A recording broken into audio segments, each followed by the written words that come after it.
Hi guys, today I'm going to be talking about my dark retreat and what happened to me because it feels really pertinent now.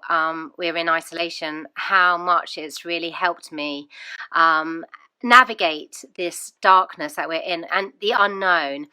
And I want to give you a bit of a backstory as to why I went in the dark retreat. So I've been doing Vipassana meditation for many, many years. In 1994 was my first one. And I've been sitting regularly Vipassana every year. I did at least a 10-day retreat. I've done 20-day retreats. And I was told about pine. And pine is a beautiful plant medicine. And I was told it could open up your pineal gland. It cleans and decalcifies your pineal gland. And I thought, oh, that sounds interesting. I think I'll do that. So I bought some turpentine, and I was told to mix turpentine with castor oil, and then you take it, and that cleans your pineal gland. So I started doing that for 3 days while I was in London working. And on the third day, I got hit by a horrific stomach ache. And I ran to the toilet. And I heard Pine speak to me, and Pine said to me, "What are you doing?" And she said, "Why are you taking me?" And I said, "I'm taking you to clean my pineal gland." And she said to me, "Rebecca, that's not how I work. If you really want your pineal gland to be cleaned, you have to be in meditation. You have to take me, you have to sit in meditation. Your brain needs to be fully concentrated in meditation. Only then can I get deep enough in order to decalcify your pineal gland. You cannot be cleaning your pineal gland while you're running around doing your normal daily activity." So I was already booked on a Vipassana in Sri Lanka, and I thought perfect opportunity to try the pine during Vipassana.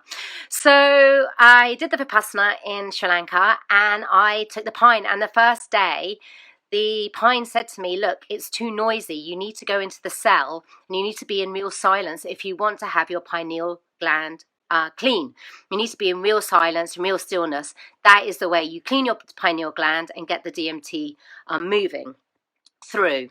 So I entered into the cells, because there were cells there in the Sri Lankan Vipassana Center, and I sat for 10 days in the cells. The problem is it wasn't that dark in the cells. They were quite dark, they were quite dank, but they weren't fully dark. And I came out and I felt I hadn't quite gone deep enough. And that's when Pine said to me, "Look, if you really want to experience and release your own DMT, you have to go into darkness. You have to go into pitch black darkness. That is the only way you are going to be able to access and clean your pineal gland." So I started doing research, and through some amazing miracles, I found this place in Guatemala that does specifically dark retreats. And I went online, and they happened to have the exact dates that I was looking for. And the Pine also said to me, "You need 2 weeks. 14 nights and 13 days is the amount that you need in order to have that time to experience and release the DMT."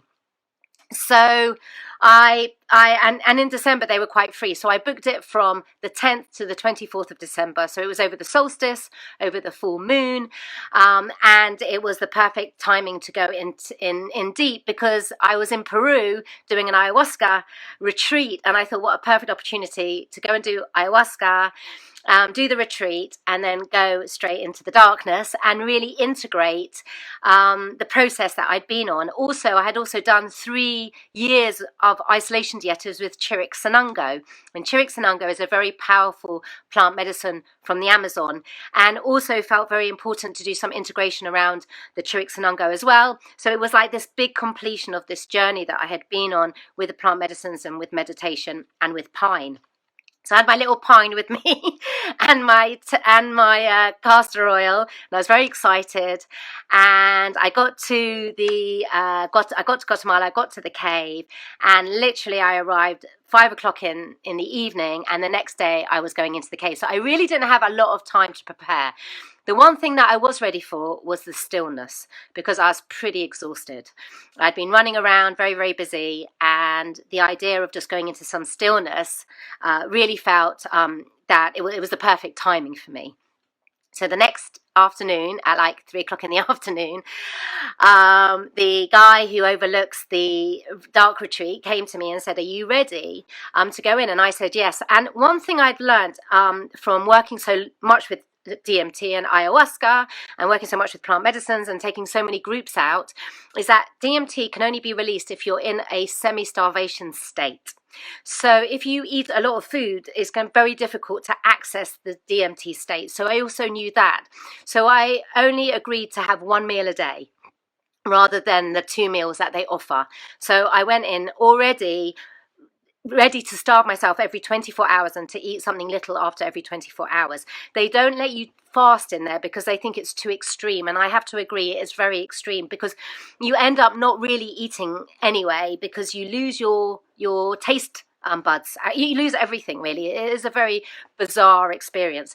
Anyway, I go into the cave and the candle's on, and there's this space for meditation. There's a bed, the toilet, so it's a poo toilet and then a piss toilet next to each other. There's a shower and a sink, and you kind of got to get your bearings. And he basically, the guy who owns it, Severin, he said to me, right, you lock me out, so you can always leave whenever you want. So we're not locking you out. We're not locking you in. You lock us out. And so it changed the perception. It meant that I wasn't locked in. I if I wanted to leave, I could do. And having that freedom was a really important part of the process. Just knowing I could leave at any time, really, it made it much easier. Anyway, I unpacked my clothes. I got my bearings. I sat down and I was like, okay, what do I do now? And I just got this message, just blow the candle out. And I don't know, there was a film a long time ago, and it was one of these action films, and this guy, he has to go around and he has a match and he blows the match out and it's like the end. And I thought, this is it. I'm going to blow the candle out and then I'm in. And I blew the candle out and I got plunged in the thickest, blackest darkness. And there is no words to describe what that actually feels like. And I was like, just so not used to it, because obviously I've been in the Amazon and full on animals and loads of external stimulation. And all of a sudden I was in pitch black darkness.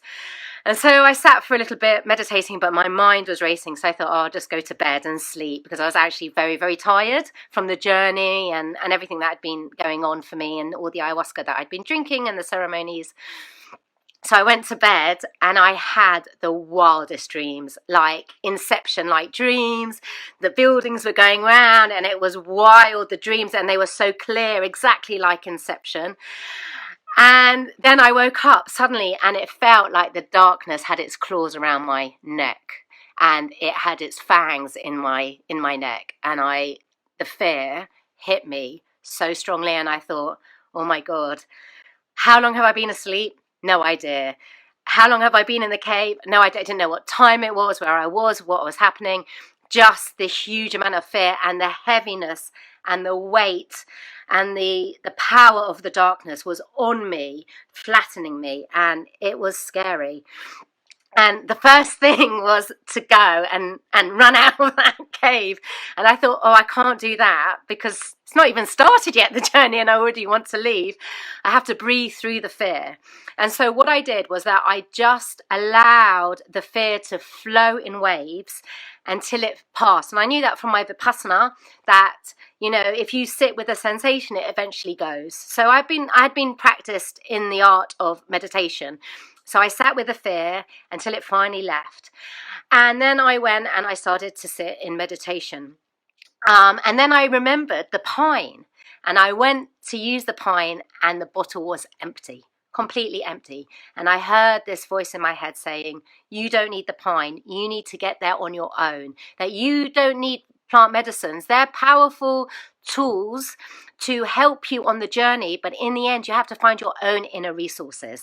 You have to find your own inner way through. And if you find your own inner way through without needing a plant medicine, you are empowering yourself without any external stimulation. And I feel that was a very important moment for me, of letting go of needing anything outside of me, any stimulus, and finding the power within me.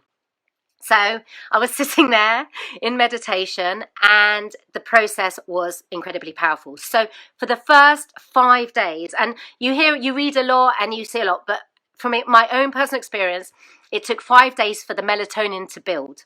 And this is the first step. So what I learned, the biggest thing I learned, was that we are just chemicals. We are walking chemicals. Whatever's happening in our body, that's what we're relating to. That's what we're resonating with. And so this build-up of melatonin became really painful. After day 3 or 4, it started to really become something. The urge to go outside was so intense that you have to almost, again, breathe through the need to just go out and hug a tree. And I have to say, I did sob a bit. I cried a bit for Mother Earth. I missed that warm sun on my skin. I missed the air. I missed the smell of the trees and the flowers. And there was a part of me who was thinking, what the hell am I doing being in a dark retreat? I'm a shaman. I love nature. I love the Amazon. What am I doing? But I breathed through it. And while this period was going of this build-up of melatonin, what I was seeing was that how the darkness started to work with the darkness.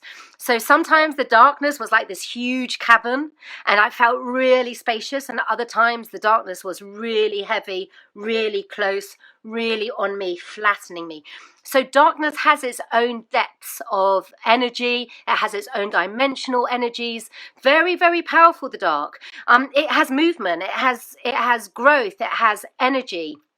So that was a very powerful thing to see. Also, as the melatonin was building up, I started to get visions. Sometimes I saw the cosmos opening up above me and I was part of the cosmos, flying around the cosmos. I went to Egypt and visited the pyramids. I went all the way down into the bottom of the pyramids. And the great thing about, I would say, this process is that there's no imagination with it. You are being in the moment. So whatever is coming up is what you're experiencing. So there's no kind of pushing from within to kind of experience something, because you're in the darkness for just so long that you don't really know, you don't really have the need to really want anything to happen, because you've just got all this time in suspended animation.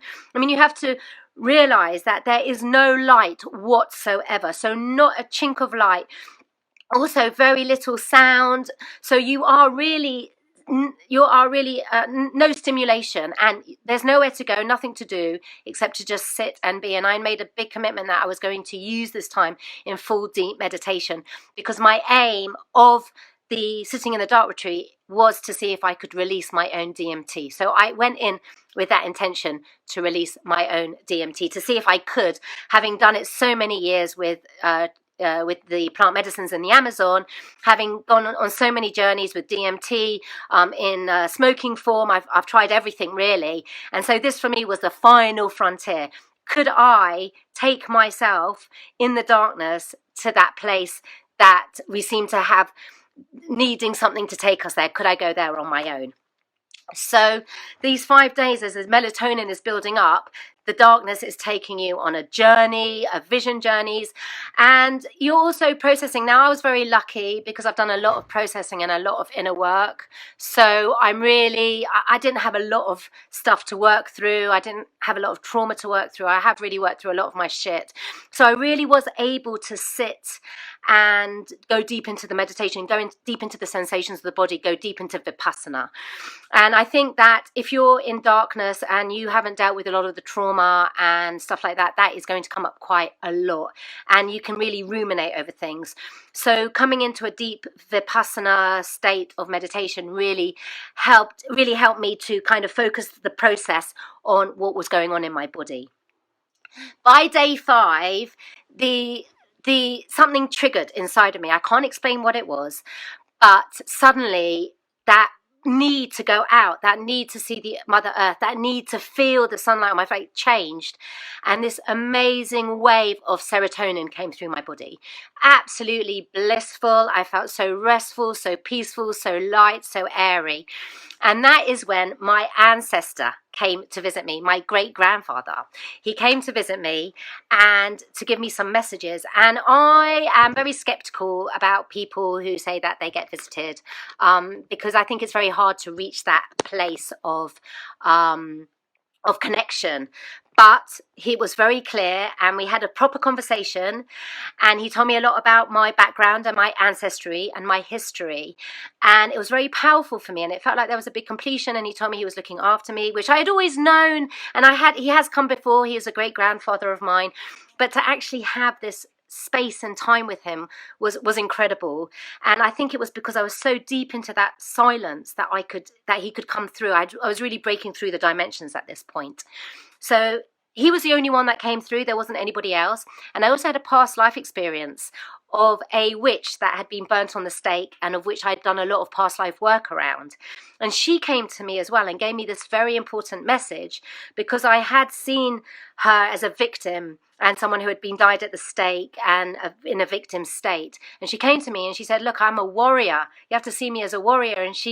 And you're a warrior sitting in this darkness. It was very powerful, and a very strong bonding with her as well. So the darkness, what it does is that it releases those dimensional veils so that we can really access aspects of our personality, aspects of ourselves, our ancestors, our past lives, in a way where it's not being forced. We're not doing breath work. We're not forcing it. It's naturally just opening up, because we're opening up to that sensation. And so that was very powerful. And I have to say that days 1, 3, 5, 7, and 9 were horrific. Really, really tough. And what I mean by tough is that really going deep stuff. So day 1 was tough. Day 3, when the melatonin was building up, super tough. Day 5 was tough when the ancestors came and a lot of stuff, and that serotonin was flowing through, but also a lot of stuff was coming up. Day 7 and day 9 were incredibly tough. Also, by day 7, I couldn't eat anymore. The food, I just couldn't taste it anymore. I just felt sick. So I actually reduced my appetite, my diet even more. So I was pretty much on a starvation diet at that point. And I felt that that's really important if you wanted to release the DMT. Also, you're not doing any exercise really. You're just sitting in meditation. So you're not expending a lot of energy. Anyway, so day 7 came, and that's when a lot of as you're going into the darkness, how I saw it was that I was in this big long dark tunnel. So by day 7, you've got another week to go, so you're halfway through, and the darkness is so dark you can't see back. You can't see the light backwards anymore. You're so in the dark, and you can't see the light coming at the end, because you've got a whole nother 7 days more to go. So in the day 7 is really a scary day. It's that day in the middle where everything's just coming up and exploding inside. But it was day 9 that was really the powerful day for me. And in day 9, so the Severin said to me that everyone gets triggered by their fear. Whatever it is, your fear will get triggered. And it can be anything. It can be, an earthquake, because in Guatemala there are a lot of earth trembles. It can be spiders or creepy crawlies, or whatever it is, whatever your death is, or whatever your fear of death is, it's going to come up in the dark retreat. But I'm not afraid of earthquakes, and I'm not afraid of creepy crawlies, and I'm not really afraid of nature. So I was thinking, I'm all right, nothing's going to happen to me. But all the way through the dark retreat, in order to be able to breathe, they have an electronic pump that circulates the air. So you get fresh air circulated. And all through this process, they were having lots of problems. I could feel that they were having lots of problems, and it would turn off, it would turn on, it would go funny. You could feel the electricity in it. They were having lots and lots of difficulties. And on day 9, I smelt burning, and I knew it had caught fire. And I could smell the burning, and my voice inside my head said, oh my God, there's smoke coming up from this vent. You're going to asphyxiate and you're going to die. And that, I have to say, was my biggest fear. Probably being Jewish and the whole gas chamber stories that I got brought up with, and all the horrors of what happened in the Holocaust. Whatever it was that triggered me, I'm sitting there, and all of a sudden this voice starts screaming inside of my head, get the fuck out of this cave, you're gonna die. And this other voice appeared and said, yes, but this is your test. Because if you really want to receive that DMT, if you really want to go there, you have to go through the death process. This is that last frontier, because obviously we all know that DMT is the thing that happens when we're born and when we die. And this is your test. So, maybe you have to die in order to release that DMT. Maybe this is the journey. And the other voice said to me, what are you talking about? Get the hell out of that cave. You're crazy.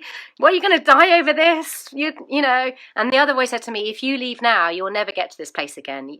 This is the moment where you sit in your fear and you let go. You let go of death. You let go of fear. You let go of letting go. You just fully sit in that place and surrender fully to whatever's going to happen next. That last moment.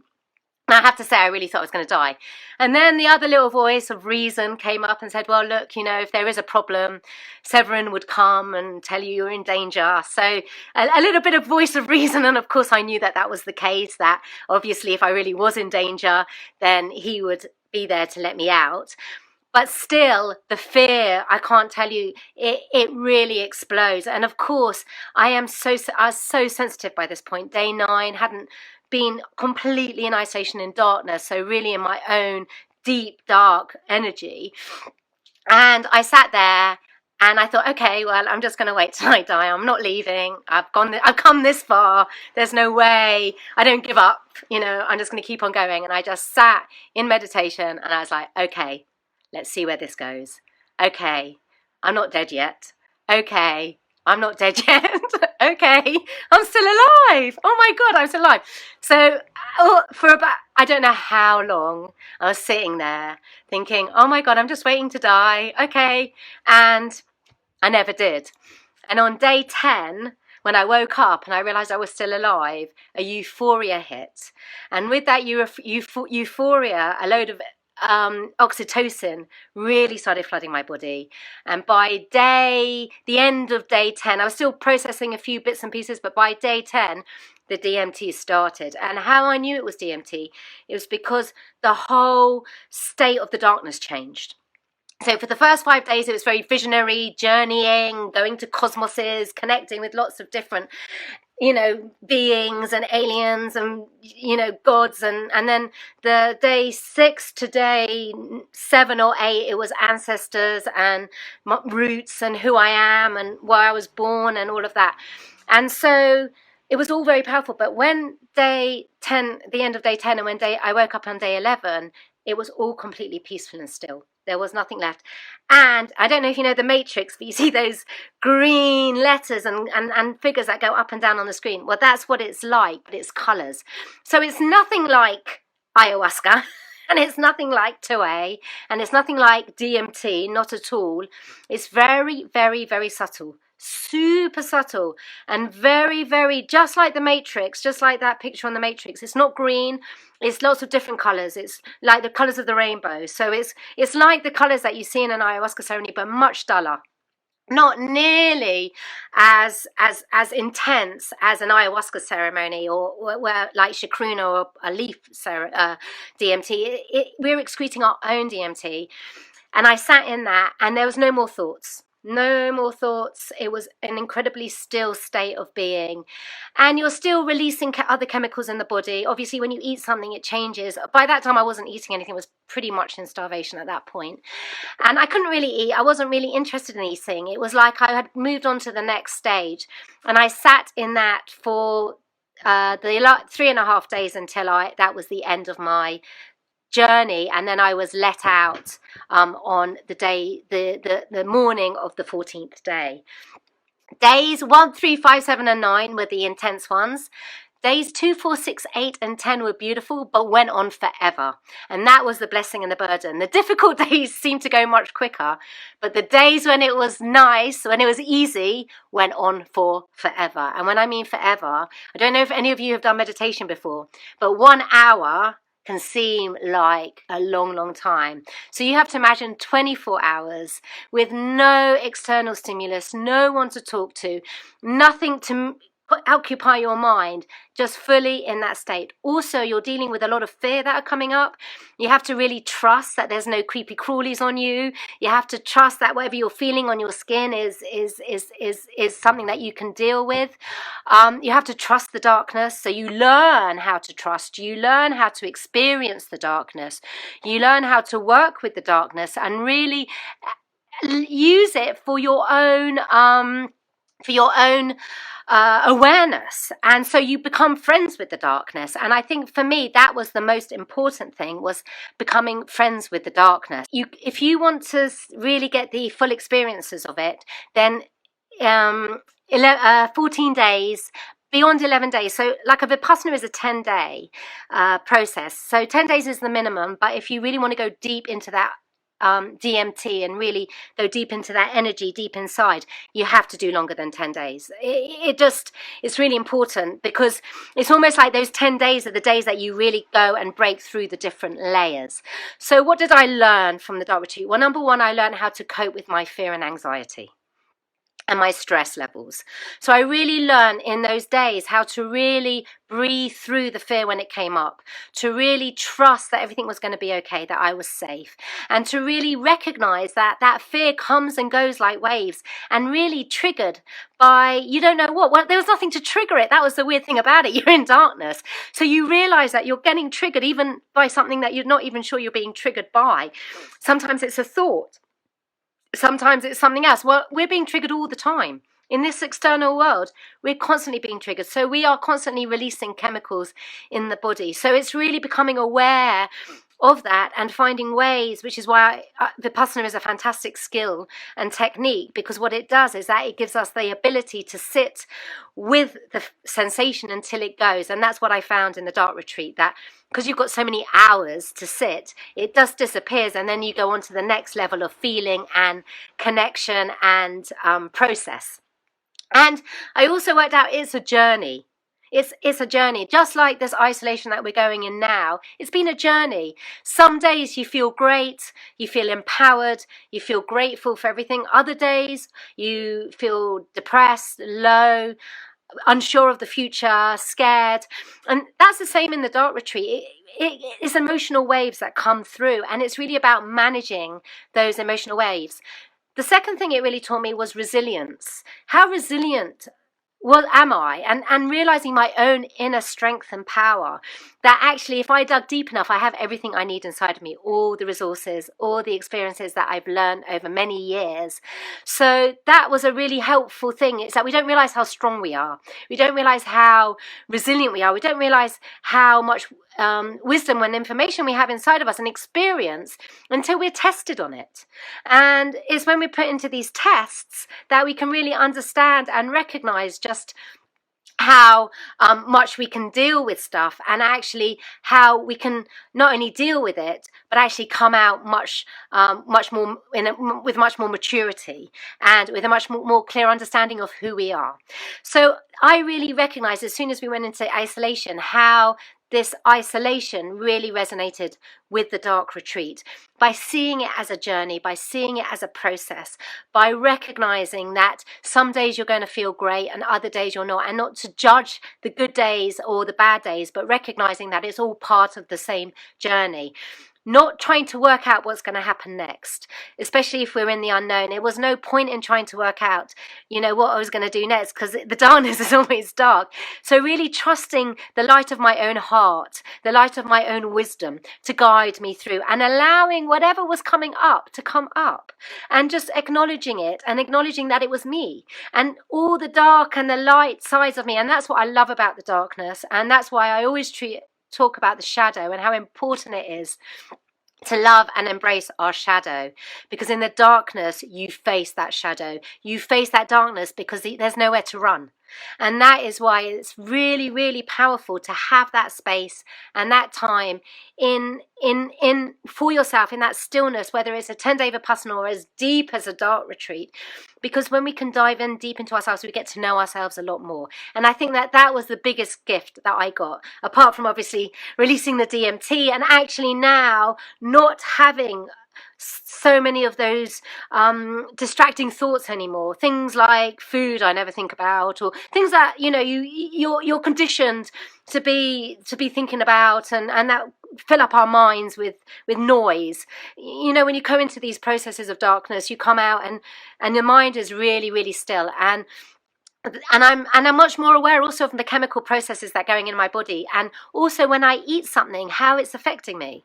If I eat like bad meat, how it affects your body immediately, how you feel that immediately. And it sensitizes us to what we're putting in our body, how it's affecting our state of mind, and the important link between what we are putting into our mouths, what we're seeing with our eyes, what we're reading, what we're thinking in our brains, is all igniting chemical reactions inside of us. And I suppose that's the biggest thing, is that we are just walking chemicals. And reading and seeing Bruce Lipton, I really know from a wisdom experience of what he's talking about, that the biology of belief, because whatever we're thinking, whatever we're seeing, whatever we're eating is having a direct effect on our consciousness, on our body, because whatever we're putting in our body, that's what's releasing. So, for example, drinking cacao every day has really enabled me, because I know it's releasing serotonin and dopamine into the brain. It's full of selenium and magnesium, proteins, ions.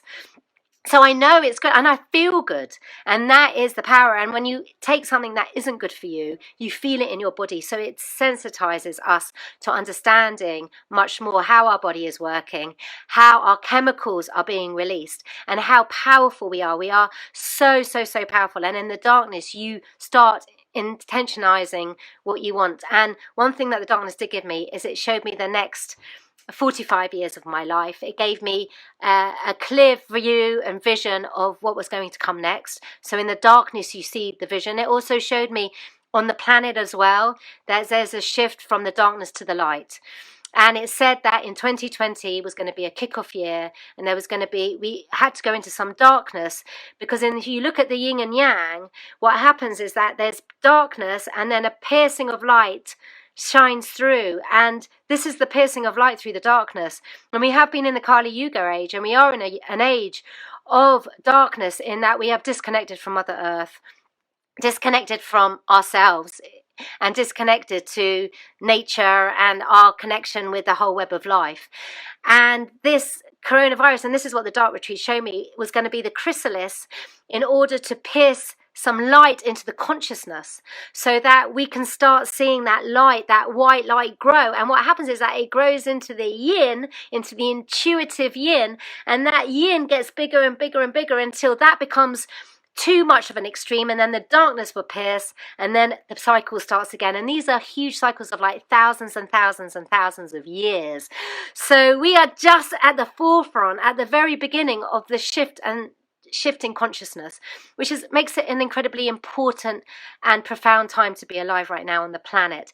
And the darkness really showed me what an honor it is to be alive right now, to be alive at this time, to be able to experience it, but also to be able to recognize the importance of this time, to importance the shift that we're having in a collective consciousness, and also in an individual consciousness, and to really take this consciousness and turn it into something that's going to bring more light onto the planet, reconnect us to Mother Earth and nature, and create a healthy and thriving planet for future generations.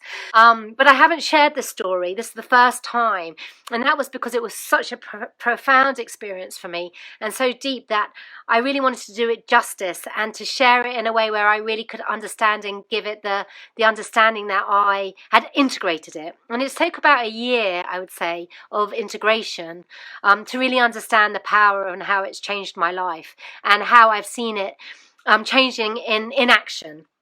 So it's taken me a long time to actually talk about it in public, but I hope it's inspired you to recognize your own inner power, and that actually by understanding that if you're feeling triggered or things are happening around you that you don't like, turn off the social media, go into some silence, walk in nature, connect back in with yourself, because when we do that, we start releasing different chemicals in our body that really helps us on our journey. So really just becoming aware of the power that's within us, that we are, and also that there's no separation, that we are one with Mother Earth. And when we realize that, and we have that experience in that darkness, and that shows it to us, then actually we realize how free we are. And I guess that for me is that the final point I have to say is that I realized how free I was, because I released the burdens in my mind, the cages in my mind, and I realized that freedom is only what you're feeling in your heart. Because in that dark retreat, there were moments when I felt super caged, even though I could just walk out of that door. So caged by my own thoughts, caged by my own feelings, caged by my own conditionings and beliefs. And actually being in the dark and facing those conditionings, facing those beliefs, facing that negativity really allowed me and enabled me to let go and recognize that I'm a free being because I'm free in my heart and I'm free to be myself. And the darkness also really helps you to come to terms with who you are and what your purpose is on the planet and why you're here and why you're in service. And so for me, that's a lot of what message I got was how to be in service and what my purpose was. So that was an added benefit and blessing from the darkness. Now, thank you all so much for listening.